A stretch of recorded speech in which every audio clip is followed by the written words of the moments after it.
So, welcome to the Powerful Marketing Tips podcast, where we empower marketers. I'm your host, Marilis Baher, and today we are diving into a big topic for all of us, which is visibility. My guest today is Carrolee, award-winning speaker, marketing strategist, and founder of the Podcast Pitching Society. Known as the anti-social content marketer, she helps ambitious experts break free from the social media rat race and instead build authority and trust through podcast guesting. Welcome, Carrolee. How are you today? Thank you for having me. I am good. As we talked about, it's 8 a.m., so I'm trying to bring the energy. I'm so glad you woke up this early today, and I'm glad you took the time to be here with us. Absolutely. I mean, when I saw that it was the only time, I was like, well, this is what we're doing. I really want to be on the show, so we're going to do this. So thank you for having me. Of course, I appreciate you very much. So before we start, a Mhm. quick heads up for our dear listeners. My brand new book, The Greatest Marketer, is launching this fall, and you can already join the launch club at thegreatestmarketer.com, which is the link next to this episode, of course. Please stay with us until the end, because today I will share a keyword you can use to unlock 1 month of free access to the Powerful Marketers Hub. Because yes, we empower marketers. But okay, Carrolee, you call yourself the anti-social content marketer. Please open that up for us, because that's really interesting how you call yourself. So I recognized when I first started building my business that I just wanted to build it doing things that I actually enjoyed. And I'll get to answer your question specifically, but this part is really connected. When I started my business, one of my mentors at the time basically told me there's no other way to build your business other than cold calling. You have to call, make hundreds of phone calls. You have to do this, a part of being in business. And I was like, over my dead body, I am not cold calling people. I don't like being cold called. I don't want to do it. I was so against it. And he said, okay, well, if you're not going to do that, you're going to have to find something else. And it's going to have to get you the same amount of leads that you would get doing that much, work on cold calling. So I decided that I was going to go to every single event that I knew about in like a 10 to 15 mile radius from my house. I was going to connect and work my relationships. This was in a new place. I had moved to a new state in the US, so I knew no one. So for 6 months, I was not at home. I was out networking because I was so determined to not cold call. When it comes to social media, don't like it. Really, really don't like it. I've just never been that person. I feel like people share their entire lives on the internet, and I'm an incredibly private person. I want you to know what I want you to know when I want you to know it. When I got married, I think there were people that was like, wait, you were dating someone? So social media for me to build a business felt just not aligned, right? And so I needed to find ways as I was growing my marketing agency at the time that made sense and that made me feel comfortable. And being on social media every day was not that. And so again, leaned on relationships. And then I found podcast guesting. I had already produced a couple of podcasts. I am an avid listener of podcasts. It just never kind of dawned on me to take it seriously. And frankly, it was accidental when I started. It was just people reaching out and asking me to be on their podcast at first. But then I started seeing some traction. People kind of like, oh, I heard you on so and so's podcast. I really like what you said here, or whatever the case is. And then we got hip to the point like I can use these podcast interviews as content on social media, so I don't have to figure out content, which was also something I hated to do.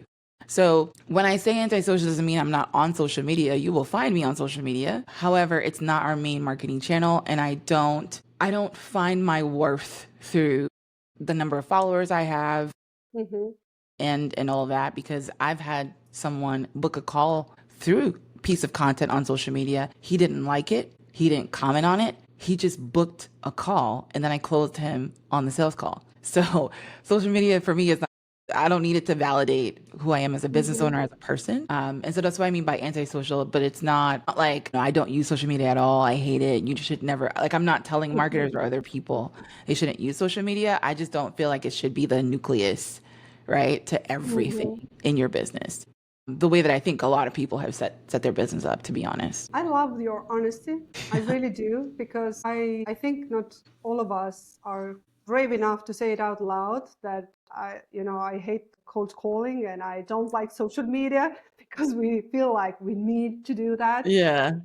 once in a while. But I can already tell that many people and many marketers are relating to what you just shared, because I talk a lot about how overwhelm is the most expensive invisible cost of marketing. Yeah. And it mostly comes from the social media, because we focus on that too much for the clicks and everything, right? So many marketers feel forced to be everywhere at once, Yeah. but busyness isn't the same as impact, right? So Absolutely. I love that you approach challenge mindset. Yeah, it's a huge part of why I built a whole business around helping experts who, frankly, I feel like have been taught the strategies that influencers use or that professional content creators use. We are not professional content creators that get paid to create content on social media. You're a business owner. And I'm speaking to marketing agency owners because I was one. And that was a really big challenge for us. It's like, how do we grow? How do we find clients? And we thought it had to be somewhat on social media until I was like, yeah, I don't want to. And so if someone was going to choose our marketing agency, depending on how many followers we had on social media, they were never going to choose us, right? We won awards because the work was quality. And so we leaned in on that. We also made relationships with referrals, etc. But I did a good amount of that doing public speaking and also on podcast guesting. You can find other ways to market your business and market your marketing agency. I am so with you. I really am. I just grabbed the book that Frank Agan the other day. I just got it by mail. And he also talks about, the networking and getting referrals and so on. So I haven't read it yet, but here's the, shout out to Frank Agan in the States, because, he's a longtime friend of mine and he's very much into, that building relationships are always, the strongest way to build your business. And I'm with him 100% with that as well. Yeah. I love that. It's the longer way. And I get that. And I think that's what people kind of push back on. But if I'm being honest, think about how many reels someone has to ingest to get the same amount of like information, time, quality, all the things versus like listening to one podcast episode that you've recorded where you're a guest. Yeah. And you can use so many pieces out of this one. But it's the sheer time though, like 45 minutes straight, whether you're washing the dishes or you're doing the laundry or you're, on some kind of road trip or whatever the case is, you have someone's attention. My goal, I would say 100% of the time, do I hit it? Probably not. But my goal is to have someone who is doing the dishes, who is maybe cooking dinner or whatever, they're listening to the podcast and there's so much value that's being shared. Wait a minute. I need a pen.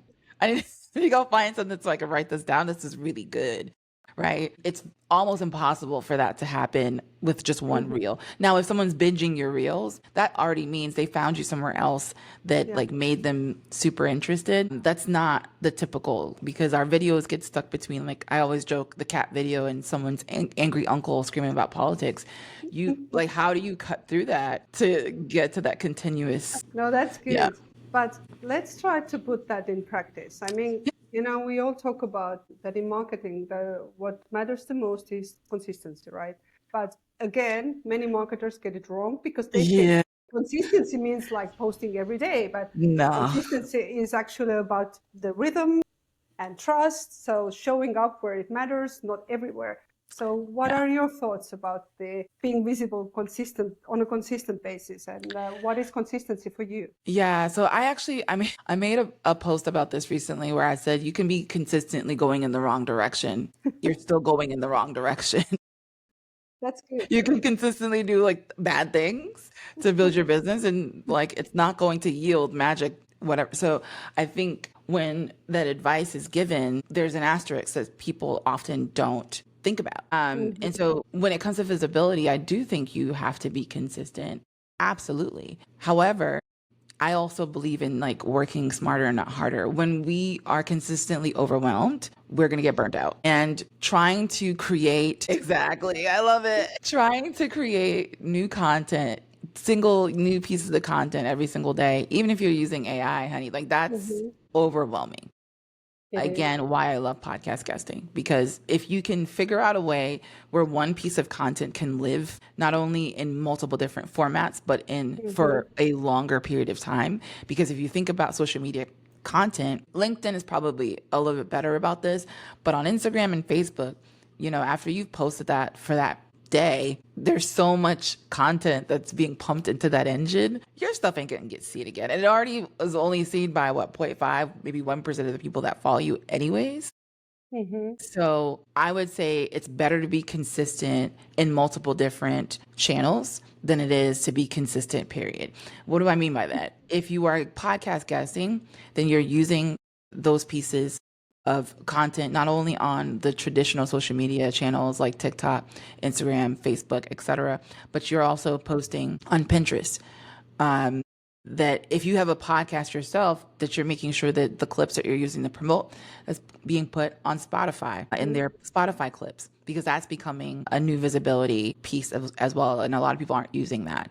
Making sure that you're actually putting your write up of your interviews in a blog on your website with video. Why is that? Because even though Google is no longer prioritizing, 10 ways to do whatever kinds of information from websites, AI is. Mm-hmm. If you use the search feature in ChatGPT, they're going to give you links to, this is why I know this isn't like correct. And sometimes, a lot of times, it's from people's websites. Mm-hmm. And folks are getting found that way. It is the new version of search, right? Mm-hmm. Google still works, but there's this new piece that, like, do not stop blogging, do not stop putting things on your blog. That is absolutely the worst thing for you to do now, because as more and more content gets pumped into, and it's just like really bad content, if we're being honest, because it's just like, I call it now, we went from grammatically incorrect bad content to grammatically correct content, like bad content. Because just because AI is pumping it out, like, yeah, you won't misspell words, you won't confuse there, and there, but Mm-hmm. you're gonna have a bunch of M dashes and no personality and no real story and all the things.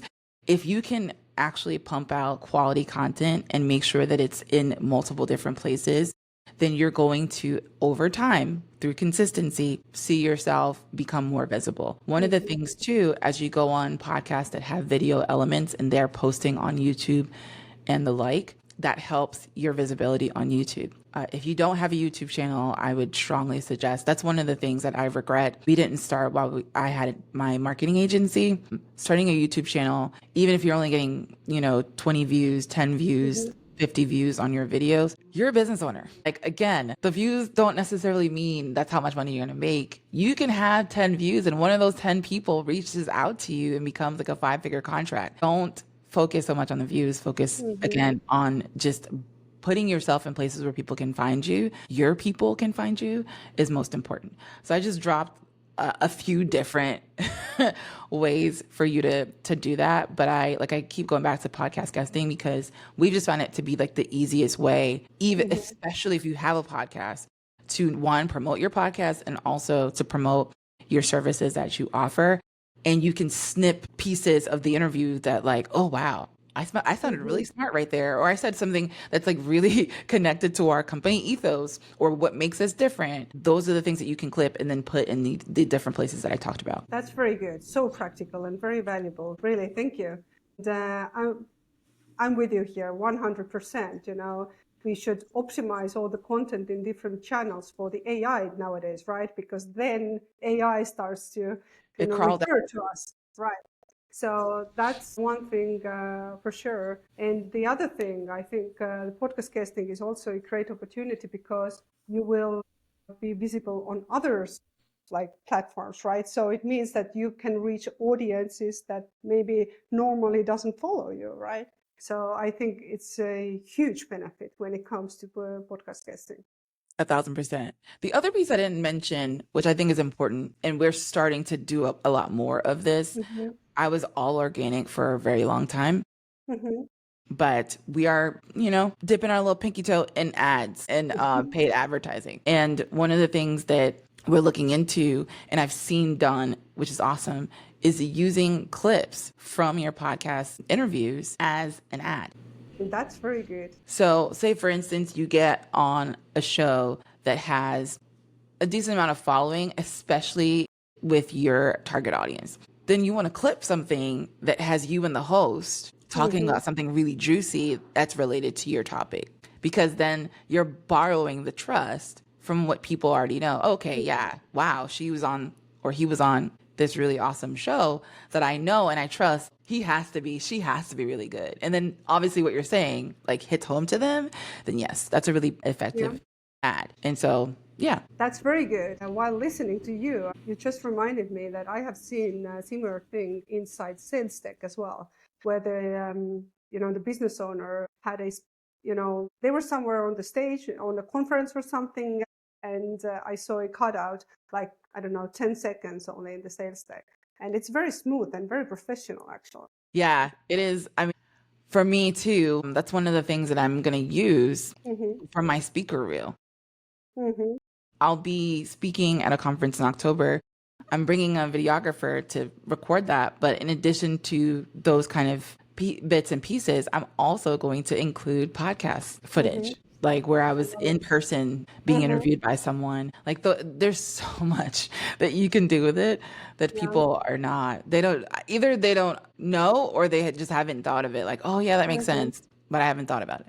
Now you have, because you're Yeah, exactly. Now it's very good. Now it's getting very practical. I love it. And I'm all about, working smarter, not harder, Yeah. as we all know, right? And let's briefly touch that topic as well, because, it might sound overwhelming for somebody who hasn't maybe used podcast earlier, and, all the videos and audio files and video files and posting, and oh my God, there are like 100 pieces of them. How much does it cost? I'm going crazy with it all. So I can tell for now we are using Riverside, and we have used many years already Riverside, and it has some great AI tools which help us very easily. So let's touch some, practical tools even, so that listener can write it down and go and check right away. Okay. So I'm going to touch on the things that I get asked a lot. The first one is, how do I find right fit podcasts? Very good. Okay. And the answer to that is, it is time consuming, but if you create a rubric, which basically is a scoring system, it makes it a lot easier. Okay. So you're basically grading each podcast. By the way, that's how I found you. We're very intentional about, okay, are they promoting the podcast? Do they accept guests? Right? What's the average listenership? Who are the people listening? Do they seem to have an engaged audience? Meaning, are people commenting when they're posting their promo and things of that sort? And are the conversations that they've already had, does it feel like this would be a place where I could come and have like really solid conversation? And for me, is the host a chatty Cathy, or are they more kind of volleyball? Conversation is important, right? And so making sure that, and everybody looks at like, oh, how many followers do they have? All the things. There are multimillionaires, okay, with like 500 followers on LinkedIn. So and we don't have also much followers. So that has nothing to do with it. Yeah. Not nothing, but like, it's not I don't want you, if you're listening to this, to have that be like the biggest thing that you're worried about. Because one of the things that I think is really awesome, and I'm actually going to talk to you about it after we wrap our conversation, is like, if you go on podcasts with people that you could potentially do business with, partner with, have like any kind of relationship beyond just having a 30-minute conversation, that's gold. Don't just think of it as like, oh, I'm going to go on here, I'm going to talk about myself, I'm going to sound really smart, and I'm done. really try your best to like look at it as a holistic experience. And for me, the host is one of the most important pieces. And Mm-hmm. I love what you guys do, the community that you have. I wish I had that when I was growing my Thank you. agency, honestly. So I really wanted to, that's why I'm waking up at 8 o'clock in the morning to be on this podcast, right? So like, to me, that's really important. So having a rubric is really, really important. And I can't tell you what to have on that. You have to know like what's important to you. Mm-hmm. Like what are the things that are the most important to you? But I Mm-hmm. can encourage you to have it not be solely focused on followership, Mm-hmm. right? And have a mix. Have like a super highly niche podcast that maybe doesn't have like a super high listenership, et cetera, but maybe there are pieces of that you're finding interesting. Maybe the host, their business model is Mm-hmm. really interesting, or they're working with people or types of businesses that you would like to work with. So you want to ask them questions even after the pod. Like, think about this a lot deeper than just, oh, I'm having a conversation. So that's the first thing, like finding right fit podcasts. The other Mm-hmm. is being on a podcast. You hear this a lot. People use general language a ton. If you've noticed, when I told a story about my mentor, I gave specifics, right? And I gave a story to talk about like why antisocial content marketing. I didn't just say, well, antisocial content marketing means. Yeah, I gave a that's story correct. that probably you're going to remember by the end of the conversation. Use stories to as the driver for your expertise. One of the Mm-hmm. things that we've done is create a framework for how to answer questions, and a part of it is your expertise, the story that drives home your expertise, and then on top of it, your offer. I've done that in the answer that I just gave, right? Always. Good. So that's a big piece is doing that. And you want to make sure that it's always answering these questions. Like, what was the challenge? What did you do to actually help solve the problem? And then what was Mm-hmm. the impact Mm-hmm. after you've solved the problem? It's like anything that you learn. It's not the same as like your professional job interview, but it's close, right? You get to be a bit more. I can be cheeky, I can be funny, I can be a little bit irreverent, I can be contrarian in my answers. On a podcast, you can't really do that unless you're gonna work for some like crazy startup that like likes that stuff. But normally, you have to be temper your whatever. In podcast guesting, it is in a lot of ways a performance. You're not supposed to go on and be like, yes, my name is Carrolee Moore and this is what I do. And what, like, no one's gonna listen to that, right? You have to come with a bit of energy. So we talked about finding the right podcast. We talked about Yeah. being like a good guest and some of Using the things that stories. kind of go with that. And after you're done, I found a stat that was crazy, but I believe it. Only about 10% of the people that appear on a podcast actually promote it after. 10%. I know. She's Not like, many yeah, people do I've lived that. that. I see that. Yes. It So, seems crazy when you say it out loud, but I agree but with it's true. you. I know. So look how easy it would be for you to not be Mm-hmm. mediocre. Like, look how easy it would be for you to stand out, to the podcast host. Mm-hmm. And even in just the industry that you're in, yes, these Mm-hmm. people have been on 50 podcasts, but if they're not promoting it, Yeah. right, you can actually start to use, like I gave you multiple different channels to use it on. If you did half of what they're doing in volume, but you actually leveraged it for content and all kinds of different things after, that stretches further than all of their 50 shows, Mm-hmm. right? And last but certainly not least, this probably would have gone before the leverage piece, is know what you're offering. And it's not your business offer, it's the offer to the audience. What is the freebie and is it connected Mm-hmm. in any way to what you do? And not just connected to what you do. I think people are concerned about giving value. Important, but I also think your freebie should in some ways serve your business. It should tell Yeah. you something Mm-hmm. about the person who is coming into your world, where Mm-hmm. they're at in their journey, whether or not they are ready for if you do a done for you service, if they're ready Mm-hmm. for that, if they really are in pain. And some people don't know that their leg is gushing blood, right? Some people Mm-hmm. are in la la land until they take your quiz and they answer the question like, dang, I didn't notice my leg was bleeding Yeah. Yeah. and it's That's very actually good. gushing. I need help.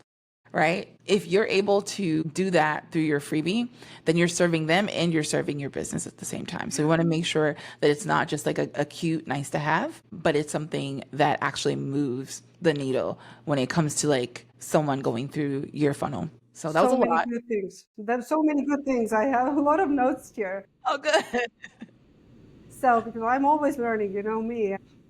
Yeah. So I love the filtering out the audience yourself. The last piece you just shared, because that again helps us work smarter, not harder. Because sometimes you might get a lot of leads that are not your audience, and it takes so much energy and time to tell them that Yes. yes, To thank you. qualify people, you want to do it upfront for sure. Yeah, And that can help you. and I'm with you when you talked about that. Yes, you should share value, because I have seen some podcasts or listened where you know you feel like it's too salesy. They don't do more, not too. There's only like promoting your own services and then products. And I don't mind doing that here and there, because I find this normal again. And you should let people know what is it, what you do. Yeah. But if the podcast is not, valuable, or if you don't think of what's in it for them, for your listeners. I was just gonna say that. And as a guest, it's funny, even in the pitches, full transparency, I pitched Yep, you. the same goes with pitches. Yeah. And one of the things that we pride ourselves in is like making it clear, will the podcast host, like what will their audience learn? And we want to call that out and be super specific about that. Yeah. I don't want you to have to guess why I am the right fit for your podcast. I want to tell you, and not because I am, I have all these degrees and I've done all this for so many years, and who cares? What is in it for me? Like, if you have to answer that question and answer it quickly. And so I think no matter what side of the mic you're on, that's super important for sure. I agree. So with you. Oh my God, this is so practical. I love it. So one more very important question that I have, because we still work very much with metrics, and I also believe that marketing should be connected with business growth, right? So there are things we can measure, there are things we cannot measure, and as you said yourself, true currency of visibility isn't likes or clicks, right? It's trust, and I agree with you 100%. And I also use in my own book a client journey flywheel to show how trust is built, step by step. You are informing people, you're serving, you're following up, you're improving, and it all starts again, right? So it's not about tricks. It's about staying consistent with real value, etc. But how do you measure trust? What are you measuring? And how can you connect it with a business growth? I mean, I know it's not something that we can measure tomorrow or even next month maybe, but let's dive into that as well. So there are a few different ways. I think the first one is retention. It's a huge one. And one of the ways that I've been able to measure trust in my business is if someone comes in on a lower tier on our first, like, hey, I'm just here, you're going to pitch me, I don't want to do content. But if they do that, and we've had people where they do that, they follow what I give them as advice. Like, imagine having what I just gave you, like, on a week-to-week basis to do that. You do it, you kill it, you make multiple 5 figures and doing all this stuff, and you're like, wait a minute, can you do my content too? So like I could leverage that piece. Yeah. Like, we need to go. And that's like, by delivering on what you say you're going to do, you build that trust, and so therefore you deepen relationships. I don't think I understood that in my first business. This idea of like having a customer journey that doesn't stop at the sale. Does that make sense? Like, absolutely, there has to be other things. People doesn't think of it. Yeah, I know that. That's why I'm all about that. It's an ongoing journey for like forever. Actually. Yes, and having other things to offer. Yeah. Your people is really important. We even are now trying to develop an offboarding strategy that, like, okay, you're done with us for the 6 months that we work together, but maybe we'll downsell you into a community of like former clients that is kind of like a mastermind where you still have access to me while you're building your visibility, but you don't have to, be, that's spending very the good money. because the relationship is ongoing thing, right? And I think the retention is the best thing we could measure. Yeah. But Yeah, I so always, that is one way to measure it is retention. The other way to measure it is referrals. yeah, I was just about to say the same thing. You read my mind already. I wanted to ask. Yeah, because I mean, people are not, especially in this day and age. Oh my goodness. Before I refer anybody, I gotta make sure that I'm Yeah, not gonna look crazy because, you know, the internet you're is putting your wild. reputation on the table if you Yeah. refer somebody. I know, And I'm with there's so many scammers in the like in 2025 and beyond. So yeah, I mean, I had someone call me yesterday. It was like because I made a connection from between her and someone else that I knew, you. and they were about to do business together. And she's like, "Hey, can I just ask you a question? Should I ask her for referrals, like other people that she has worked with, or because her whole thing is like, I trust you, Yeah. right? But I just want your advice on whether I should Hmm. ask her." And I'm like, absolutely ask her. Yeah. Like, Yeah. yes, I trust her and I know you trust me, but you guys are building a relationship. And if Yeah. you know what I mean? She shouldn't have any issue giving you some referrals to people that she's helped before so that you can get a sense of what's potentially there as an ROI. It's trust. But Hmm. how awesome is it that this person trusted me enough to come back and be like, hey, I trust you. I trust your referral to me. And I also now trust your opinion of Yeah. whether or not I should, and so that's another, again, how you measure trust is referrals, but it all kind of Yeah. comes back full circle. I think it's golden, and I believe word of mouth marketing nowadays is even stronger than any other ad or whatever you put out there. Because oftentimes, we feel overwhelmed.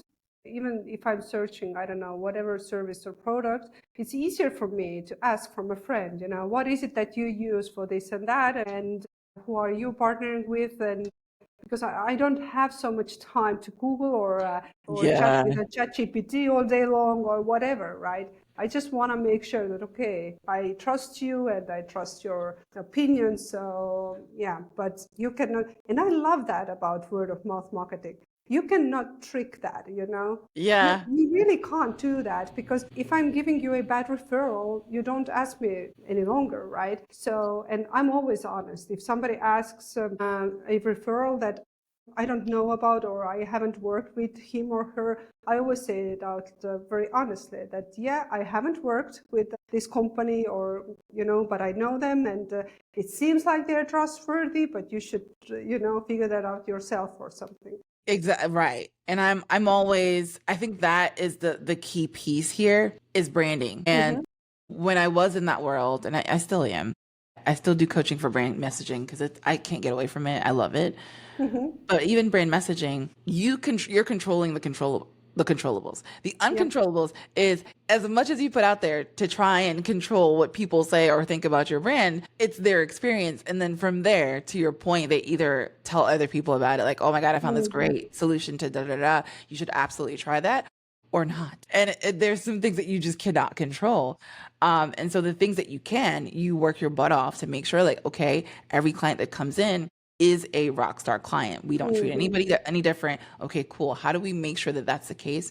How do we actually make it so that referrals are a natural part of the process and not just like an outlier situation, Mm-hmm. Mm-hmm. right? So yeah, that's something that we've worked Yeah, really, really hard at in our I business. know. But I'd like to touch one specific channel with you, Sure. because I got a ask from our community member actually, because we always tell them ahead that we are planning this and Oh, I love episode that. so on. So, and she's she's asking about email marketing actually, and some because it's very hard to build trust through email marketing. Is it? So, well, this is what we discussed there. So it's she was asking actually to be very specific. Yeah. She was asking about email marketing magic hacks, and since we are all about that, there are no shortcuts, there No, are consistently, and hacks may bring some attention, but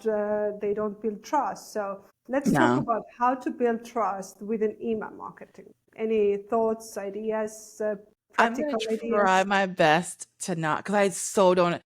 I am on the complete opposite end of that spectrum. I think email marketing is the easiest and best way to build trust. Love it.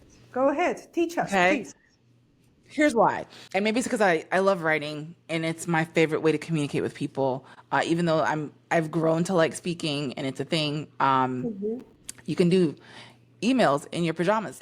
You don't have to put makeup on. You don't have to That's like right. you could just like talk. I think one of the biggest things that you can do in your email marketing is be yourself. One of the like nearest and dearest compliment that I get, and I'm really proud of the fact that I've gotten it from multiple different people, is like every time I read your emails, I can hear your voice. Like I can hear you Mhm. talking to me. Like I know, because the way that I'm talking to you now is like exactly how I speak on my emails. Listen, you know, you're like that's how I'm talking in my emails. And so the folks that are getting it, they hear me. And one of the things that I learned from, she's a mentor in my head on the internet, is three different things that you need to be doing in your email marketing. So I'm telling you, this is not my original thought, but it's something that we Mhm. follow in our business and it's helped.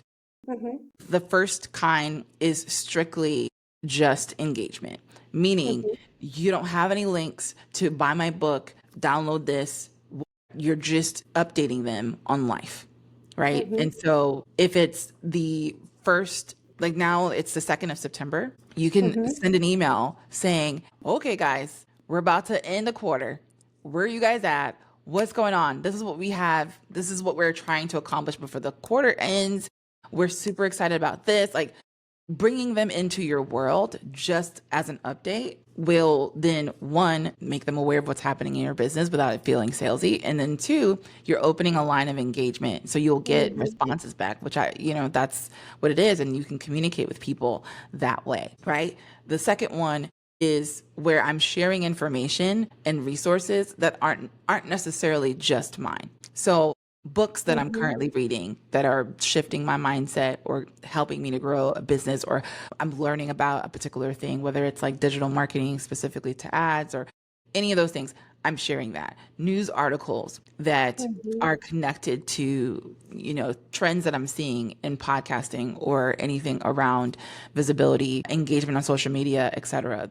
That builds a lot of trust because it's like, I know whenever I Mhm. open Carollee's emails, I'm getting something that's actually going to help me. And you've seen it even in this interview. I'm a practical person. I don't work up here. Like it needs to make sense. And I need to have it to where there are like clear steps for me to actually take action. And so that's another email. And Mhm. then the last one is obviously my favorite, where you're promoting whatever it is, whether it's a masterclass that you're doing, a product that you're launching, a service that you're launching, an update that you did, a price, Yeah, whatever it is, like promote the heck out of your business, right? Those are the three things that if you're I doing agree. that on a consistent basis, if you want to send 3 emails a week or 3 emails a month, like those are the emails that I would send to make things feel a lot less salesy. And so people will start to enjoy opening your emails. I also lean heavily on not necessarily humor, but kind of. I remember because I got so many responses after it, positive and negative, but it is what it is. When I made fun of Elon Musk and Mark Zuckerberg at the time when they were about to like fight, like Yeah. literally do like a whole May whatever. And I was like, this is the most ridiculous thing I've ever seen in my life. Two billionaires. And so I called them thugs. So like these thugs. And so some people thought it was hilarious. And then, one guy was like, I can't believe, but you read my email. Thank you, sir. Yeah.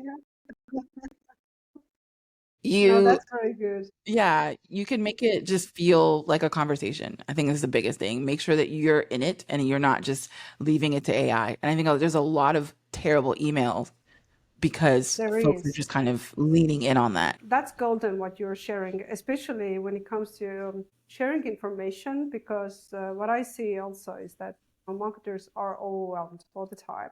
And this is exactly what we do in the Buff Marketers Hub, is that we want our hub to be one, go-to place for marketing updates, news, and everything what is happening, so that they Mhm. don't need to take this extra time to go through all the channels and all the information, all the trends that are out there. So it would be very easy for them to come for us and for to ask for help.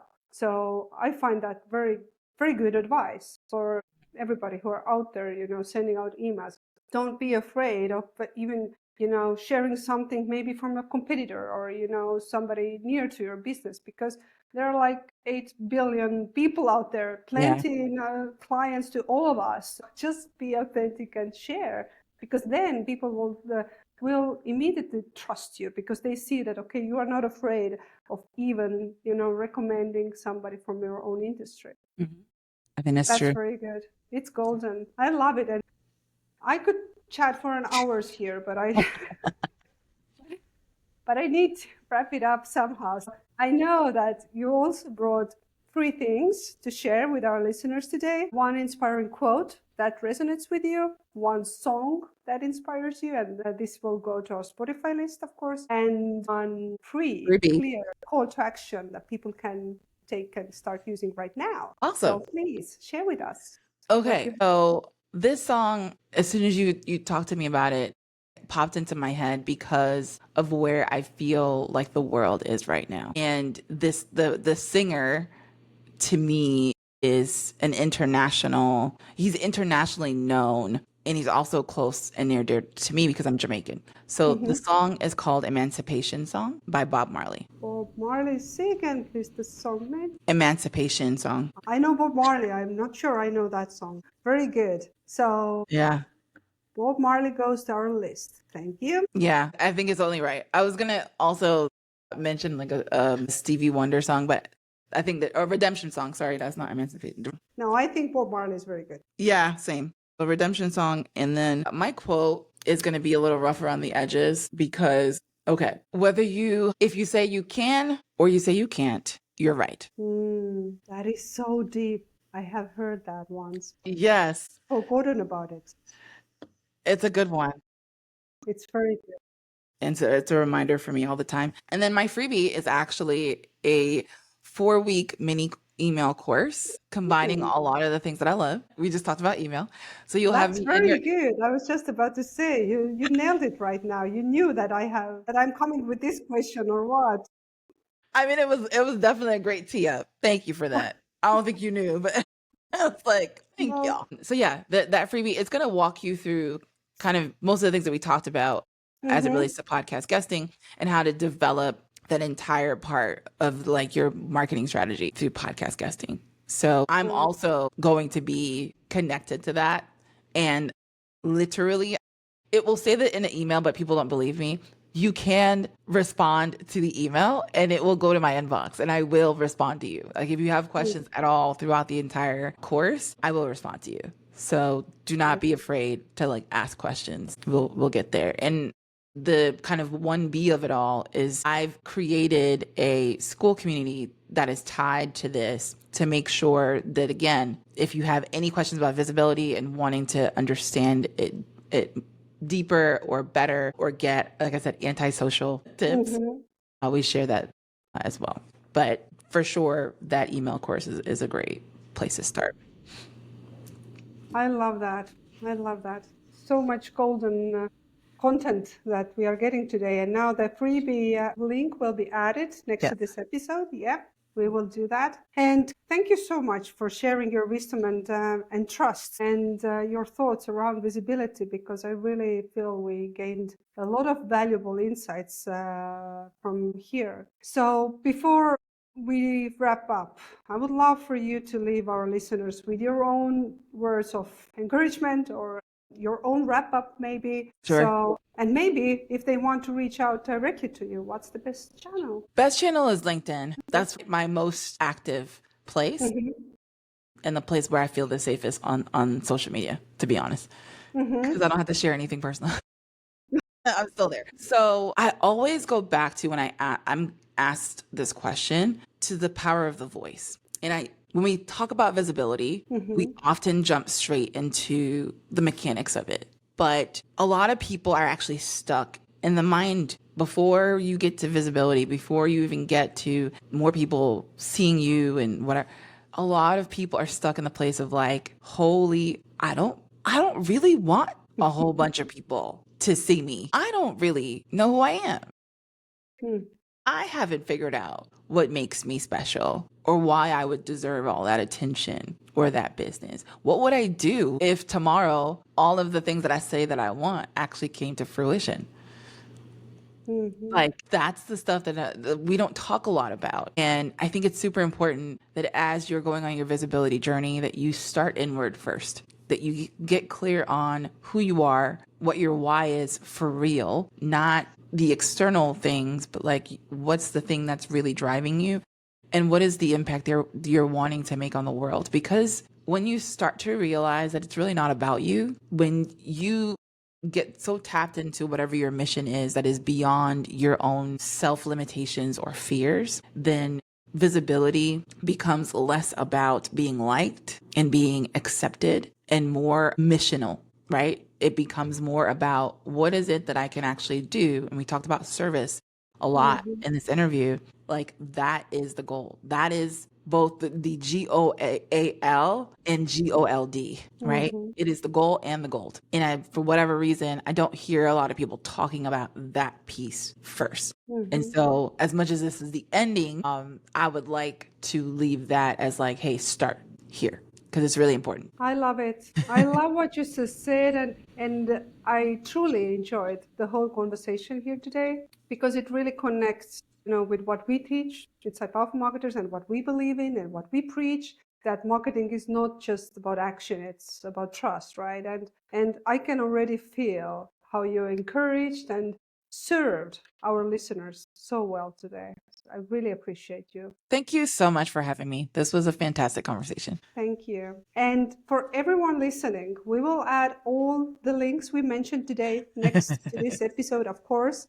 And don't forget, the new book, The Greatest Marketers, is coming this fall, and you can already join the launch club at thegreatestmarketer.com. And I promised you the keyword, right? So it's podcast, and you can claim 1 month free access to the Powerful Marketers Hub.